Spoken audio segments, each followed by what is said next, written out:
Hi, I'm Mike Ryan.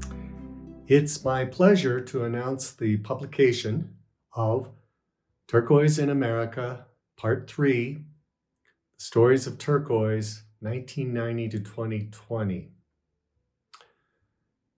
With the publication of Part 3, we complete the trilogy of the series of Turquoise in America. That is the only comprehensive history of turquoise in the United States. So I'm real pleased with this.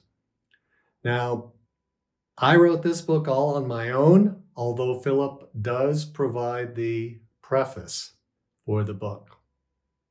So what I'd like to do to give you an idea a little bit about what is in the book is I'd like to read to you from the foreword a little bit. So here we have the book, and it's really beautiful. We have the same format that we had for parts 1 and part 2. We have this beautiful Arlen Ben photo of Royston turquoise, both on the front and on the back. Boy, look at those beauties. And to find out why I selected Royston for the cover photos, you got to read the book.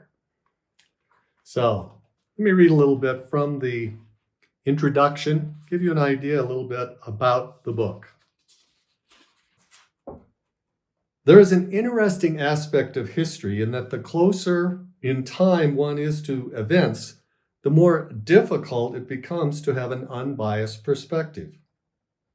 In the case of turquoise history, there is the challenge presented by miners to be forthcoming regarding the more current information about their mines, primarily because they believe that providing that information will encourage what is known as high graders, or those who would steal turquoise from legitimate claims.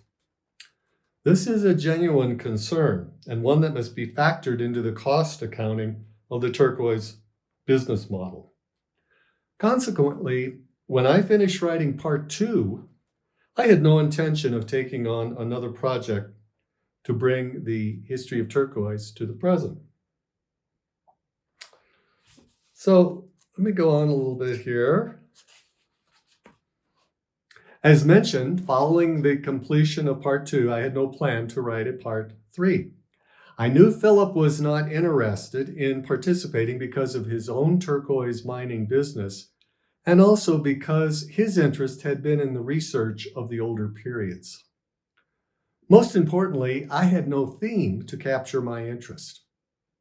Happily, part 2 was well received with accolades for its historical accuracy, as well as the beautiful design and the wonderful photos by Arlen Ben. Perhaps the most praise for part 2 was for the Stories of Turquoise. I have interviewed over 70 individuals associated in some way with turquoise. My process is to record the interview and have it transcribed. I then edit out the verbal mannerisms and condense the interview into story form before presenting the finished story to the teller for review. The stories below are divided into the following segments of players in the turquoise trade: miners, traders, and jewelers, with each individual having their own perspective on the events of the past 30 years. Turquoise in America, Part 3, The Stories of Turquoise, 1990 to 2020, does not contain as extensive a history of the different mines and areas of turquoise because most of those details are found in Parts 1 and 2. Although in the section on mines, I do provide more recent history on a few mines that were a bit neglected in Part 2. In many ways, this book is an addendum to the first 2, rather than a standalone volume. It provides an opportunity for those who have read Parts 1 and 2 to follow the central themes that influenced the turquoise trade during the past 30 years and hear the stories from those who participated in that history. So you've got a little idea of what's inside of part 3, And let me give you an idea of the stories that you're going to be able to read here. Let me go to the table of contents. For the minors, we have Dean Otteson, Tony Otteson, Trenton Otteson, Philip Chambliss, Helen and Richard Scholl, Robert M. Stapp, Dennis and Lucy Cordova, and Marty Kolbaugh. For the jewelers, Arlen Ben, Bruce Eckhart, Sippy Crazy Horse, Cody Sanderson, Geraldine Begay, Jesse Benongi, Yasutomo Kodera, Jesse Robbins, and Zeke Arganeas.